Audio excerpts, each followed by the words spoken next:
Welcome to smart education X Y Z. आज हम बच्चों कक्षा 12 का जो राजनीतिक विज्ञान का पेपर है वो 28 मार्च को होने वाला है। उसकी जो टॉपर्स की कॉपी है वो देखेंगे कि उसने 80 में से 80 नंबर प्राप्त किए थे। तो उसने अपनी जो कॉपी है उसके अंदर जितने भी प्रश्न दिए गए थे उनको किस प्रकार से हल किया है, हम कंप्लीट कॉपी देखने का प्रयास करेंगे। तो बच्चों सबसे पहले हमें अपने कॉपी के अंदर रोल नंबर लिखने होते हैं जो हमारे मैथमेटिक्स यानी अंकों में लिखने होते हैं। उसके बाद अगर बात करें तो हमारे जो भी रोल नंबर है बच्चों वो हमें इंग्लिश में लिखने होते हैं। और उसके बाद बच्चों उसी को हमें शब्दों में हिंदी में भी लिखना होता है, यानी जो अपने रोल नंबर है उनको हमें 3 प्रकार से लिखना होता है। साथ ही बच्चों अगर इसकी बात करें, ये हिंदी मीडियम का बच्चा है जिसकी कॉपी है। साथ ही बच्चों ये जो पेपर था ये राजनीतिक विज्ञान का था। परीक्षा का दिन गुरुवार था और जो दिनांक थी वो 21 अप्रैल 2022 था। साथ ही बच्चों यहाँ पर जो प्रश्न पूछे गए थे उन प्रश्नों की कुल संख्या कितनी थी बच्चों, यहाँ पर 23 थी। और उसने जितने नंबर प्राप्त किए थे वो 80 में से 80 नंबर प्राप्त किए थे। साथ ही बच्चों अगर बात करें तो यहाँ पर जितने भी प्रश्न पूछे गए थे 23, सभी के अंदर उसने पूरे में से पूरे नंबर प्राप्त किए। जैसे क्वेश्चन नंबर 1 था 12 अंक का था, वस्तुनिष्ठ प्रश्न पूछे जाते हैं तो वो 12 नंबर के थे। अब बच्चों हमारे 18 नंबर के पूछे जाते हैं। उसके बाद जो खाली स्थान है वो 6 नंबर के थे, अभी भी 6 नंबर के ही पूछे जाते हैं। उसके बाद अति लघुतात्मक प्रश्न है बच्चों, तो वो हमसे 12 पूछे जाते हैं। उसके बाद बच्चों यहाँ पर बात करें तो यहाँ पे भी 10 से 12 क्वेश्चंस होते हैं जो हमारे लघुतरात्मक प्रश्न यानी 2-2 नंबर के पूछे जाते हैं। उसके बाद बच्चों जो 4 सवाल होते हैं वो हमारे दीर्घ उत्तरीय प्रश्न होते हैं, यानी जिसका आंसर हमें बड़े शब्दों में देना होता है। उसके बाद 4 हमें निबंधात्मक प्रश्न पूछे जाते हैं। तो बच्चों प्रत्येक प्रश्न हमारा 4 नंबर का होता है, यानी 23 प्रश्न पूछे गए थे और इसको 80 में से 80 नंबर मिले थे। चलो एक बार देख लेते हैं इसने कॉपी अपनी किस प्रकार से लिखी है। तो बच्चों यहाँ पर अगर हम बात करें, जो पहला पेज होता है बच्चों ये हमारा इंट्रोडक्शन है, यानी हमें परीक्षा के अंदर किन किन चीजों का ध्यान रखना होता है। अगला बच्चों अगर हम बात करें तो पहला जो सवाल पूछा गया था इसके अंदर इसने पूरे 12 में से 12 नंबर प्राप्त किए हैं। एक चीज याद रखना बच्चों, अगर इस कॉपी की भी बात करें तो हमें जो भी हेडिंग होती है वो ब्लैक पेन के द्वारा लिखनी है, क्योंकि बच्चों अगर अपन हेडिंग ब्लैक पेन से लिखते हैं और जहां पे भी इंपोर्टेंट है बच्चों आप नीचे अंडरलाइन कर सकते हैं, डबल कोड का प्रयोग कर सकते हैं, ताकि आपकी जो कॉपी है थोड़ी सी अलग दिखे, ताकि एग्जामिनर को पता रहे कि आपने क्या लिखा है। अगर उसको पढ़ने में आसानी होती है तो बच्चों आपने अगर कितना भी अच्छा लिखा हो, अगर उसको पढ़ने में नहीं आ रहा है तो आपको अच्छे नंबर मिलना काफ़ी मुश्किल होता है। 80 में से 80 नंबर लाना बच्चों छोटी बात नहीं है। अगर आपकी तैयारी बहुत अच्छी है तो आपको लिखने का भी ध्यान रखना होता है। केवल पढ़ने से काम नहीं चलता बच्चों, लिखने का तरीका भी आपको पता होना चाहिए। अगर आपको पता है तो आप ज़्यादा से ज़्यादा नंबर प्राप्त कर सकते हैं। तो बच्चों जो भी हेडिंग है वो ब्लैक पेन के द्वारा लिखनी है, ठीक है। उसके बाद देखो पहले प्रश्न के अंदर टोटल 12 प्रश्न पूछे गए थे, तो आप पे देख सकते हो बच्चों इसने जो भी क्वेश्चन है क्वेश्चन नंबर तो ब्लैक पेन से लगा रखा है कहीं कहीं। और बच्चों देखो सबके अंदर इसने जो भी आंसर लिखा है इसने ऑप्शन के साथ उसका जो आंसर क्या है वो भी लिखा है। अगर आप चाहो तो एबेसेडे लिख सकते हो, अगर आप चाहो तो यहाँ पर जैसे पहले का ऑप्शन सी है और 1949 है, तो आप चाहो केवल सह लिखो तो भी चलेगा, अगर आप चाहो तो 1949 लिखो तो भी चलेगा। लेकिन इसने दोनों चीजें लिखी है तो बच्चों ये भी सही है, कोई प्रॉब्लम नहीं है। क्योंकि यहाँ पे देख सकते हो आप नेपाल के अंदर इसने एबेसेडे नहीं लिखा है, केवल नेपाल का नाम ही लिखा है। के बाद बच्चों देखो पहले सवाल के अंदर जितने भी प्रश्न किए हैं पूरे मुंह से पूरे नंबर मिले हैं। उसके बाद देखो अंडरलाइन खींच रखी इसने, जैसे क्वेश्चन कंप्लीट हुआ इसने लाइन खींच दी ताकि एग्जामिनर को पता रहे कि यहाँ से क्वेश्चन खत्म हो चुका है, अब नया क्वेश्चन यहाँ से स्टार्ट होगा। क्वेश्चन नंबर 2 है, इसने क्वेश्चन भी लिख रखा है बच्चों, यहाँ पर रिक्त स्थान की पूर्ति करें। आपको इतना कुछ भी नहीं लिखना है, क्वेश्चन का नंबर लगाना है। यहाँ पर देखो पूरा क्वेश्चन उतार रखा, उसके बाद जो भी आंसर है उसके नीचे अंडरलाइन करके लिखा हुआ है। इतना नहीं करना है बच्चों, इतना टाइम वेस्ट नहीं करना है। आपको जो भी आंसर है वो सीधा का सीधा वैसा का वैसा ही लिखना है, इतनी चीजें नहीं लिखनी है। दूसरा क्वेश्चन है, इसके अंदर भी बच्चों देखो जो भी आंसर था उसके नीचे इसने 2 सवाल पूछे गए थे, हिरोशिमा और नागासाकी, दोनों के नीचे अंडरलाइन कर रखी है। तीसरा सवाल है सिंधु जल, यहाँ पे भी अंडरलाइन कर रखी है। 1975 के नीचे भी अंडरलाइन है। 26 जनवरी 1949 को अपना संविधान लागू हुआ था, उसके नीचे भी अंडरलाइन कर रखी है। मंडल आयोग के नीचे भी अंडरलाइन है। उसके बाद देखो इसने यहाँ पे लिखा हुआ है अति लघुतरात्मक प्रश्न, यानी बच्चों जितने भी प्रश्न हैं सभी इसने किए हैं। साथ ही बच्चों लिखने का तरीका आप देख सकते हो, ब्लैक पेन के द्वारा हेडिंग लगाई गई है। साथ ही बच्चों क्वेश्चन के नंबर और जो भी क्वेश्चन लिखा उसके नीचे भी अंडरलाइन कर रखी है, यानी जो हेडिंग होती है उसको अंडरलाइन के द्वारा आप बता सकते हैं। अमेरिका, ब्रिटेन, फ्रांस, सोवियत संघ, यहाँ पर बच्चों इस प्रकार से आंसर किए हैं। दूसरा क्वेश्चन लिखा हुआ है किस प्रकार से उसका आंसर है, इसने अंडरलाइन के द्वारा उसको भी क्यों कर रखा है। अगला क्वेश्चन नंबर 3 है बच्चों, तो यहाँ पे देखो 5 देश कौन कौन से थे उनको बताया है, उसके बाद सेपरेटर का प्रयोग किया यानी अंडरलाइन का प्रयोग किया है ताकि क्वेश्चन पढ़ने में आसानी हो। सुरक्षा की अपारंपरिक धारणा कौन कौन सी थी दोनों को बता दिया है। अगला जैविक हथियार कौन कौन से हैं बच्चों, संधि हुई थी, इसके बारे में भी इसने अच्छे तरीके से बताया है।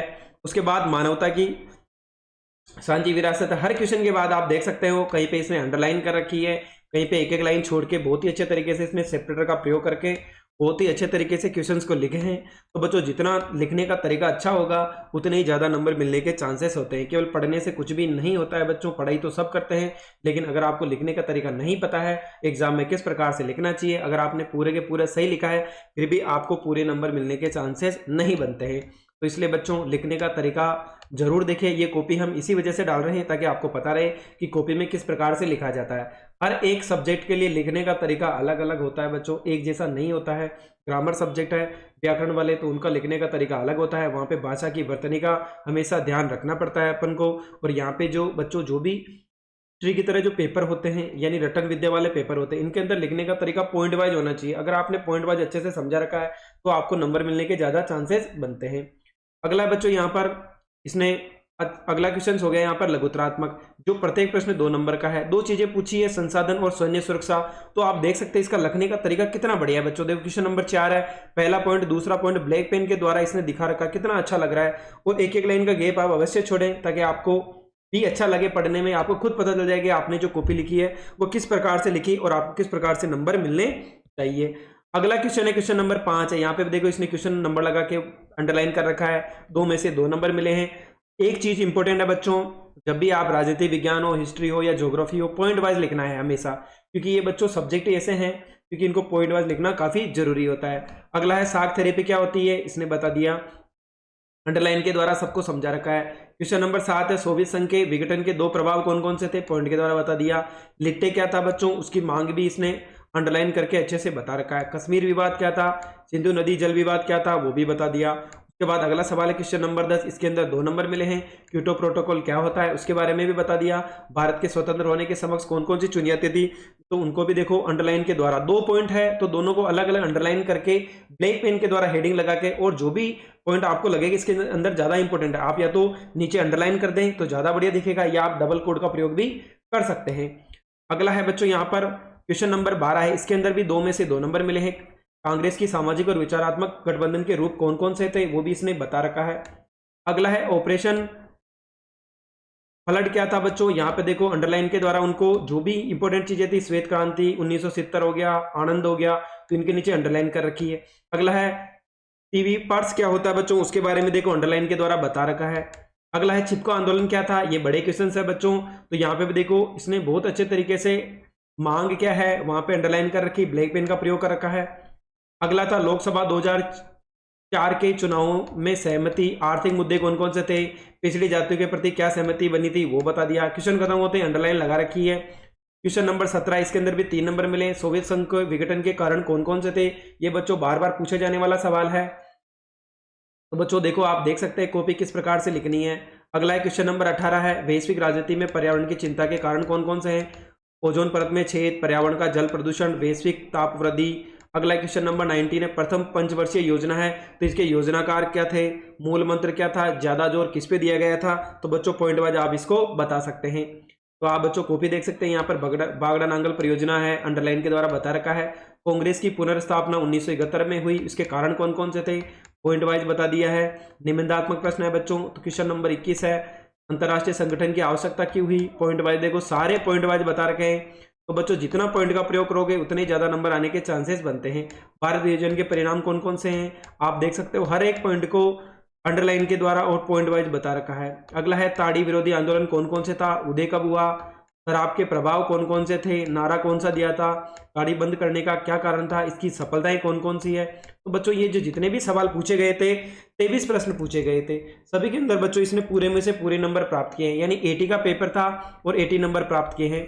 अब 2-3 पॉइंट जो इंपॉर्टेंट है वापिस एक बार डिस्कस कर लेते हैं। सबसे पहले बच्चों जो भी हेडिंग है आपको ब्लैक पेन का प्रयोग करना है, जरूर करना है, चाहे आपके क्लास टीचर ने या आपके जो भी टीचर पढ़ाते हैं उसने मना किया हो फिर भी करना है, क्योंकि जो हमने कॉपी दिखाई है इसको 80 नंबर मिले, इसने प्रयोग किया है, इसका मतलब नंबर मिलते हैं। तो बच्चों ये चीजें दिमाग से निकाल दें कि ब्लैक पेन का यूज करने से नंबर कट जाते हैं, ऐसा बिल्कुल भी नहीं है और अच्छे नंबर मिलते हैं। दूसरी चीज है जो भी पॉइंट है बच्चों पॉइंट वाइज दिखाओ और उनको ब्लैक पेन के द्वारा हेडिंग जरूर लगाएं और हर एक पॉइंट को पॉइंट वाइज आप बताएं, ताकि और हर क्वेश्चंस के बाद बच्चों आपको कम से कम 2 लाइनों का गैप तो देना है। इससे क्या होगा बच्चों, पढ़ने में थोड़ी अच्छी आसानी और सुविधा होती है, ताकि नंबर देने वाले को पता रहे कि अपन को नंबर किसको दे रहे हैं। यानी अगर आपको सब पता है, आपने कॉपी में अच्छा ही नहीं लिखा है, तो बच्चों आपको नंबर कैसे मिलेंगे। तो बच्चों इन चीजों का आपको जरूर ध्यान रखना है। आज के लिए बस इतना ही। अगर आपको हमारी मेहनत पसंद आई हो तो चैनल को लाइक करें, सब्सक्राइब करें और अपने दोस्तों के साथ भी शेयर करें। साथ ही बच्चों राजनीति विज्ञान के 6 मॉडल पेपर हमने अवेलेबल करवा दिए हैं। जो इसके 3 मॉडल पेपर हैं वो आज रात को आपको अवेलेबल हो जाएंगे, तो आप प्लेलिस्ट के द्वारा उन सभी मॉडल पेपर को देख सकते हैं। Thank you so much.